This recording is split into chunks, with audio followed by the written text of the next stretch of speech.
Okay, welcome to another episode of Good Convo. My name is Mansour the Great, aka Saw, and today I have a special guest, and I have a special guest because it's kind of like, put it this way, I always talk about the younger lot, and trust me, he's not, we're all grown men, like he's a big man, I'm a big man, but I'm saying when I was younger, and he was like young, he was one of the lot, because I played with his brother, amazing basketball player, quick step, who would always, he had the hovercraft hops. He wouldn't jump high, but he would just go really fast through the sky, just like a jet, and dunk the ball really, really hard.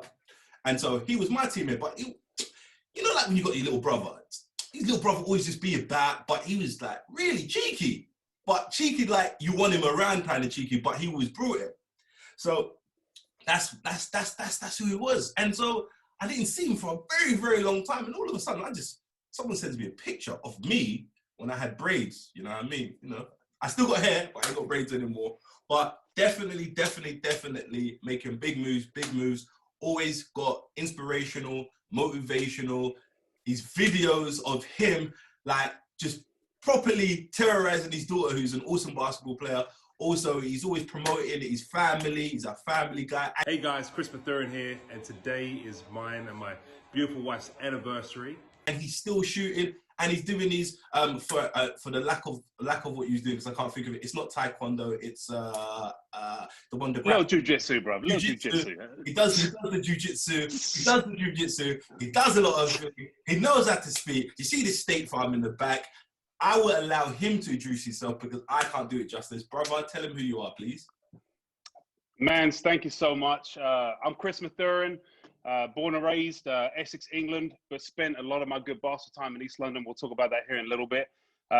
Family man, businessman, played a little basketball back in the day. But to be honest, man, thank you so much for having me on the show. Actually, I was watching your show for a little bit the last, couple of months, 6 months. I was like, oh man, I'd love to be on that show one day. So, hey, big props to you, man. You're doing some big things. I've seen, I went through a couple of the shows and I recognize a lot of those names and the other people that have been on there. Big shout out to them guys too.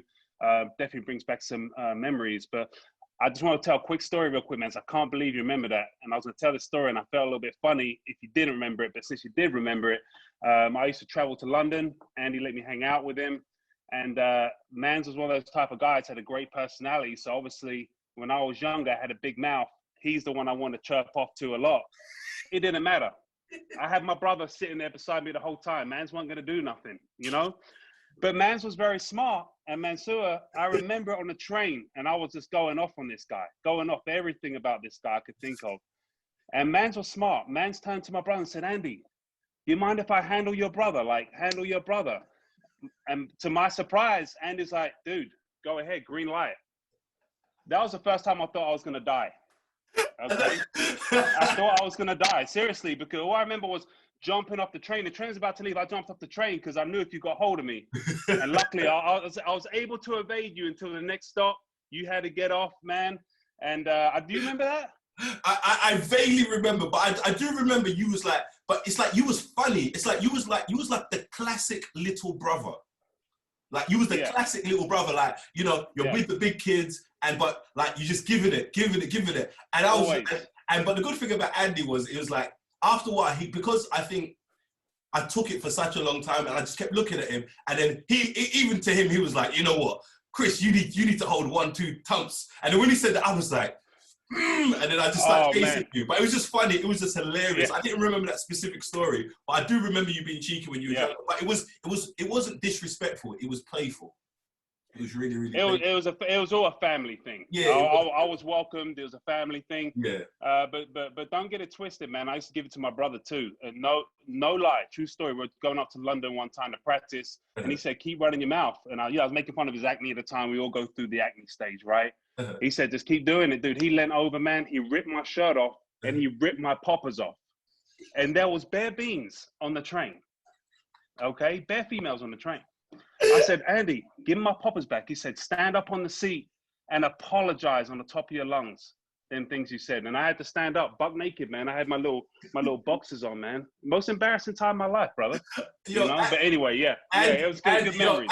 Andy, you have to come on here, bro. You definitely have to come on here. And before I start today's you got to get Andy.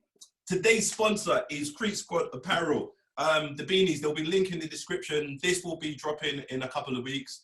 Also, we've got, the sponsor has got these jackets, these Creep Squad jackets. I'll put the picture right in between. But yeah, click on the link that will be below. And also, anybody who is on Good Combos and you want any of the gear, let me know. The sponsor's more than happy to send you some stuff out. Cool?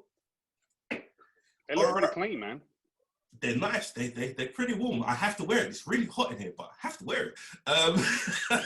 So anyway, what I like to do to start off with is I'd like to do a thing at the beginning is, can you remember when we first met? And we kind of unpacked that already because just reminiscing on the old time. So we can go into the next thing is, tell me, how did you get your start in basketball? Well, kind of similar to what we spoke about. I had a big brother that took me under his wing. You know, I'll give all credit to Andy. A lot of people ask us, who's better out of you and Andy? And I'll just usually respond, say, two best players in the world, Michael Jordan and Andy Mathurin. So obviously I can't beat either of them, but I can beat everyone else. So he was always someone I looked up to, So he took me to a team called Southend Saints. Big shout out to Steve Pell, still going strong in the Essex area.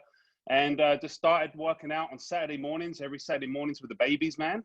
And, just kept making my way up until had to battle for it, finally getting a slot on the men's team at Southend Saints team, which actually I kind of started in the video room, to be honest with you, mans. I wasn't good enough to play on the men's team, so I was a baby. And so Andy gave me the job of videoing all of his highlights every single game, So I like to tell people I made it from the video room, finally got my jersey and a chance to play. Remember coming in my first game, I was super, super nervous, man. I had to use the restroom before we started the game. And I remember Steve just saying to Andy and Johnny, Johnny Lettieri, he said, you better pass in the ball. Johnny. You better pass in the ball. Sorry. Johnny is the only person I know who ever did this dunk in rough and ready. The dunk where I never saw it, but I heard he went off of one hat for, grabbed the opposite leg and cocked it back. That's what I heard? Yeah. I never saw it, but everybody said Johnny did it. P.S. It doesn't really matter, but Johnny's a white guy as well, at Rough and Ready, which was super black. Yeah. And he was like, his name, everyone respected him. Yeah. Legit. Yeah. John Jowers was there. John Jowers, man, just Simon Emerson, just all the big names, got the ball, from your area, went right? in. They were all from your area as well. Yeah, all from my area, man. From my area. So, they're passing the ball. I was super nervous, couldn't feel my hands, threw it up there, it went in, and that's kind of how it started, man.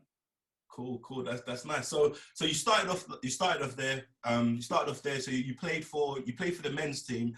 Now, playing with men, could you explain to people why it's important for people to play up? Like, what does that do for the person's confidence as a young player? Yeah, definitely. Well, I didn't know any different because I was always playing against my brother Andy, and he's 5 years older, and I got my butt whooped, man. Every single time I stepped on the court, I got whooped, I got beat up. I didn't realize how good of a deal it was or how much it impacted me positively when I went and played against with my own age. You know what I mean? Mm-hmm. So all of a sudden you're playing with your own age, man, and it's just easy street. I think I averaged, 112 points at King Edmund School, it was crazy. There was no challenge. There was no challenge in my area for my age. So that's why I had to get on the train. And even though I'm from the suburbs, I spent my time in East London, man. That's when it really you did. But listen, when it got one up. Listen, it's not where you're from, it's where you're at. You know what I mean? And you held your all the time. So when you went to East London, you played for Humphrey. Rest in peace. Definitely. Yes, rest in peace, man. Rest in peace. Could you explain to us what that feeling was like going to the gym the first time as coming from Southend? What was it like for you going into that gym the first time coming to practice? Can you explain to us what that was like? Dude, I think about this probably every day. This is one of the best stories, man. So my brother tried to work me out before he went down there, and I had a long journey, man. I really wasn't that good, man. So he put me on the train to East London. I'm tell you exactly what happened. I walked in that gym, and 12 years old, and I'd never seen, this is all other 12-year-olds in there, I'd never seen players run up the wall and dunk it backwards. That's what these guys were doing, man. I'd never seen the athleticism. And I remember their names. There was Kieran, there was Tesfa, there was Coyote, there was Ben Nwachuku, there was Jordan. Dude, these were the best players I ever seen. And before I even played, and I was the worst player in the gym, 100%, And I'm telling you, man, as soon as I stepped in the gym, it's like, these are the guys that I want to be around. And, you know, I scraped on the team, man. I scraped on the team. And, man, those were my guys. Probably the funnest time I ever had. You know, they taught me how to play stronger. You know, they taught me about brotherhood, being rough, you know, being mentally strong. And 2 years later, I was their captain, man. I was given the captain seat, you know, so I could have gone in that gym and I could have turned around and said, you know, allow that, right? Mm-hmm. I'm gonna go back to Essex where it's easy street. Mm-hmm. But I didn't, man, you know, and we did a really good job. Obviously, we had the best coaches in, you know, Humflong, you know, rest in peace, you know, just some great leadership, jumped in the minivan, went all over the country. And so it was just an amazing, humbling experience.